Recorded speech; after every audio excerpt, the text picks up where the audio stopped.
In Ichol, near Maihar in Madhya Pradesh, surrounded by farms, Art Ichol stands as a hub where art, culture, and community converge.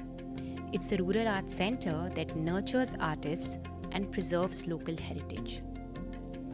It collaborates closely with villagers, men, women, and children performing folk songs, dances, and rhythms during festivals like Maihar Art Ichol Festival.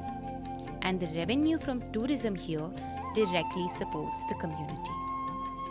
For the people of Ichol, Art Ichol is more than a creative space.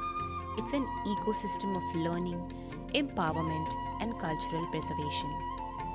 And for visitors, it is a portal into rural India's traditions and resilience, where creativity becomes a bridge between people, places, and possibilities.